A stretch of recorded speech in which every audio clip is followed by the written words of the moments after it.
پڑھے لکھے جو اہل تشیع دوست ہیں، احباب ہیں برے صغیر کے، وہ بھی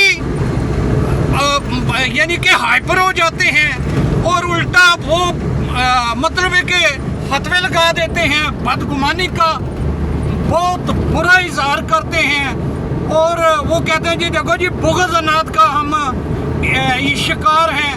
اور یار مطلب ہے کہ یہ اجمل صاحب گواہ ہیں، جو ایران میں انہوں نے عزاداری دیکھی تھی، برے صغیر میں عزاداری، زنجیر زنی اور برے صغیر کی جو بھی سماجی زندگی ہے اہل تشیع کی، اس سے بالکل وہ ایران والی مختلف ہے۔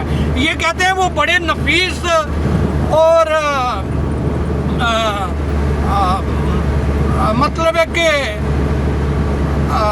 مدبر قسم کے شیعہ ہیں ایران کے لوگ، ٹھیک ہے جی، لیکن برے صغیر میں ایک ہجوم ہے۔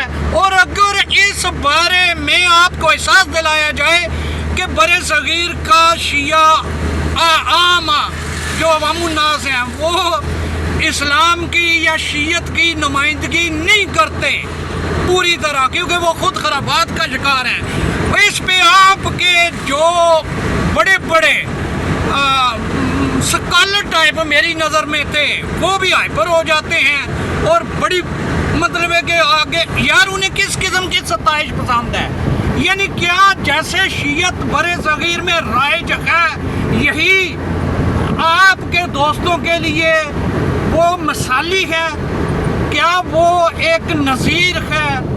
تو میں اس سلسلے میں اگر قلمی کوئی کر رہا ہوں کوئی اظہار، تو پلیز اسے اصلاح سمجھیں اور آپ بھی اصلاح کریں برے صغیر کے شیعوں کی۔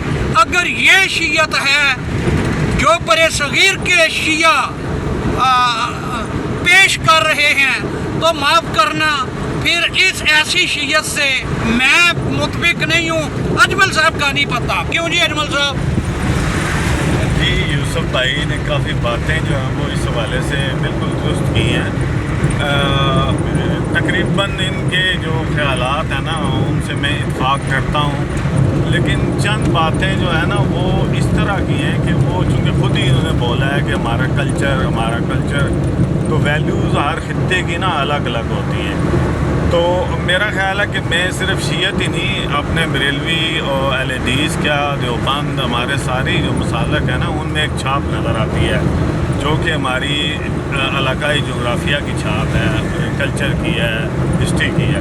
تو اس میں یہ ہے کہ ہم لوگوں کے اپنے ہی کچھ بنائے ہوئے عقیدہ ظاہر کرنے کے طریقے ہیں، اور اپنے نمود و نمائش، یعنی ایون ہم یہ نہیں سوچتے کہ جو اسلام ہے اس میں نمود و نمائش منع، یعنی نمود و نمائش تو مراد یہ لے لیتے ہیں جی اچھی گاڑی ہے وہ نمود و نمائش، اچھا مکان نمود و نمائش ہے۔ میں کہتا ہوں یہ جو آپ کسی بھی فرقے کی پگڑیاں، داڑیاں یا اس اسٹائل کے کپڑے پہنتے ہیں، یہ بھی نمود و نمائش میں اسلام میں کہیں میرے نظر میں یہ چیزیں نہیں ہیں۔ اور شیعت جو ہے انہوں نے اپنا الگ لباس بنایا ہوا ہے، سنیوں نے الگ بنایا ہوا ہے۔ ہمارے بریلوی میں آپ یہ دیکھیں ہر پیر نے ایون اپنا جو پیر صاحب ہیں ان کی ٹوپی کا سٹائل اپنا ہے، رنگ اپنا ہے، پھر وردی نیچے اپنی ہے تاکہ وہ اپنی ایک فورس بناتی ہے۔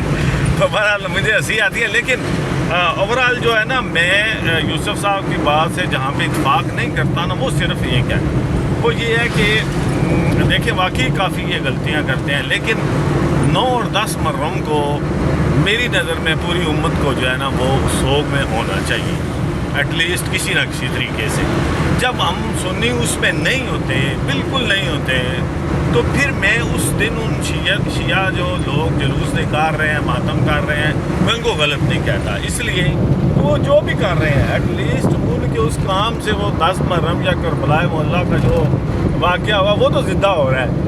تو غلطیاں وہ بے شک کرتے ہیں، لیکن ان کا نکلنا جو ہے اس دن وہ بالکل عین جائز ہے۔ تو سنی یا باقی جو امت ہے میرا خیال ہے ان کو بھی 9-10 محرم کو خود نکلنا چاہیے اپنے طریقے سے، انہیں 9-10 محرم کی مجالس کو جلوس یا کوئی نہ کوئی محفل کرنی چاہیے۔ جب ہم اپنے طریقے سے کریں گے جو ہمارے اہل عبادت آ رہے ہیں ان کی سوان عمری ہے اس کے اوپر گفتگو کریں، ان کی سنتیں بیان کریں، ان کا صبر بیان کریں، کربلا کی جو بیسک تھاٹ ہے، جو بیسک منطق ہے وہ بیان کریں. تو جب ہم بیان کریں گے تو پھر ہم تنقید کرنے پہ حق بجانب ہے، ہاں بھی یہ اب وہ غلط کر رہا ہے، کیونکہ ہم اس دن نکلتے ہی نہیں ہیں. اس لیے پھر میں مجبور ہو کے میں تو سیدھی بات ہے اس دن جو ہے نا، اس دن پھر میں انہی کے ساتھ ہوتا ہوں.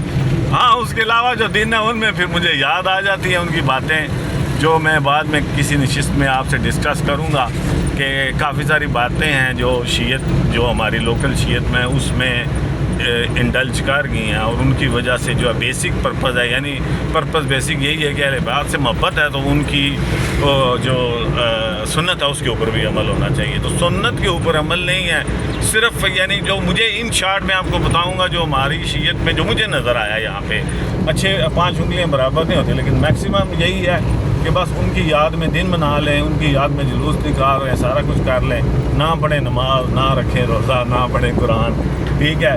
اور جو اب باقی والی زندگی ہے، آپ کو پتہ ہے کہ جو اسلام میں سب سے جو بڑا جو انسسٹ کیا گیا وہ فیملی بنانے پہ ہے، اور یعنی گناہ گاری کی لائف ہے، اس سے توبہ، اور ایک فیملی بنائیں، ایک گھر بنائیں، اگلی نسل بنائیں. تو اس میں بھی مجھے کچھ فلاز نظر آتے ہیں، ان کے اوپر بھی کافی لوگ ایسے نظر آئے ہیں جو کہ احتیاط نہیں کرتے. تو یہ ساری چیزیں اگر ہم نے فالو نہیں کرنی تو ہم پھر بیسیکلی اس دعوے کے حقدار نہیں ہیں کہ ہم ان سے محبت کرتے ہیں. تو ان سے جب محبت کرنی ہے تو پھر ہم نے ہر چیز کو فالو بھی کرنا ہے. انشاءاللہ یہ پھر کسی نشست میں آپ سے جی اجمل صاحب نے ظاہر اپنا ایک مطمئن نظر وہ بیان کیا ہے. میں جیسا کہ پہلے بتا چکا ہوں کہ اجمل صاحب بغیر وضو کے یا عام سادہ صرف نام بی بی فاطمہ رضی اللہ تعالیٰ عنہ کا نہیں لیتے، بلکہ القاب سیدہ، طاہرہ وغیرہ وغیرہ ایسے. اور انہوں نے اپنی بیٹی کا نام رباب فاطمہ رکھا ہوا ہے، اپنے بیٹے کا نام جو پیچھے بیٹھا ہوا ہے یہ حسن ہے، دوسرا چھوٹا جو بیٹا ہے ان کا، بڑا جو بیٹا وہ حیدر ہے. ٹھیک ہے جی. تو کہنے کا مقصد ہے کہ لیکن اس کے باوجود ایز اٹ منوان یہ جو برے صغیر کی شیعت ہے اس سے میں تو بالکل اتفاق نہیں کرتا. اور اجمل صاحب نے بھی کہا ہے کہ یہ اصلاح طلب ہے شیعت. تو یہی میرا مطمئن نظر تھا. سوشل میڈیا پہ میں نے یہ اس کا بھرپور اظہار کیا، کالم بھی لکھا ہے، لیکن آپ کے کچھ دوست مہربان وہ خفقی کھا گئے ہیں. لیکن بہرحال آپ تجزیہ کریں یار. سندھ سے میں گلگت بلتستان کا مشاہدہ نہیں کر سکا. آپ سندھ پنجاب سے شروع ہو جائیں، سندھ، ہند، بنگلہ دیش، پورے برے صغیر کے عوام الناس کی زندگیوں کا مشاہدہ کریں، تجزیہ کریں. یہ سیمی مسلم ہے، سیمی مسلم ہے. وسلام. اب ہمارا سٹاپ آ گیا میرپور آزاد کشمیر میں. انشاءاللہ آپ کے ساتھ آئندہ بھی اس بارے میں تبادلہ خیال جاری رہے گا. والسلام.